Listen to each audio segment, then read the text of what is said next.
ఎప్పుడైనా మీకు ఆపరేషన్ తర్వాత మీ డాక్టర్ గారు ఎప్పుడైనా పప్పులు తినొద్దని ఎప్పుడైనా చెప్పారా?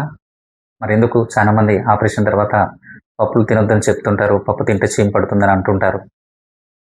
అది నిజమా కాదా ఈరోజు తెలుసుకుందాం. నేను మీ doctor Manoj Kumar Pasunuri, general and laparoscopic surgeon, Vasudeva hospital, Korutla. మామూలుగా అందరూ చెప్పేటట్టుగా పప్పు తింటే చీము పడుతుందనడంలో ఎటువంటి నిజం లేదండి. ఇన్ఫెక్షన్ రావడానికి చాలా కారణాలు ఉంటాయి. అందులో సరైనటువంటి స్టెరిలైజేషన్ టెక్నిక్ లేకపోవడం కావచ్చు, ఇమ్యూనిటీ సరిగ్గా లేకపోవడం కావచ్చు పేషెంట్‌కి. కొద్ది మందిలో షుగర్ ఉండి కంట్రోల్ లేకపోవడం కావచ్చు. ఆ ఉండు చుట్టూ ఉన్నటువంటి ప్రాంతం అంతా పరిశుభ్రత లేకపోవడం వల్ల కావచ్చు. బ్యాక్టీరియల్ కంటామినేషన్ వల్ల కావచ్చు, ఇన్ఫెక్షన్ జరిగి చీము రావడం జరుగుతుంటది. అసలు నిజానికి పప్పులో అసలు ఏముంటుంది అంటే, పప్పులో చాలా రకాలైనటువంటి ప్రోటీన్స్ ఉంటాయి నిజంగా.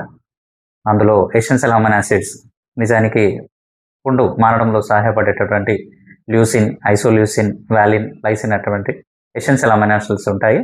ఇవి నిజంగా పుండు త్వరగా మానడానికి, పుండు మానుకోవడానికి సహాయపడుతుంటాయి. దాంతో పాటుగా పప్పులో ప్రోటీన్స్‌తో పాటుగా కార్బోహైడ్రేట్స్, ఫైబర్, కొద్ది మొత్తంలో ఫ్యాట్ ఉంటుంది. అలాగే వుండ్ హీలింగ్ సరిపడా విటమిన్స్ బి1, బి2, బి3, బి6, బి9, అలాగే మినరల్స్, ఐరన్, కాల్షియం, మెగ్నీషియం ఇలాంటివి కూడా ఉంటాయి. నిజానికి ఆపరేషన్ తర్వాత పప్పు తినడం వల్ల మీ పుండు ఇంకా త్వరగా మానుకునేటట్టు చేస్తుంది తప్ప, పప్పు తినడం వల్ల ఎటువంటి చీము రాదు.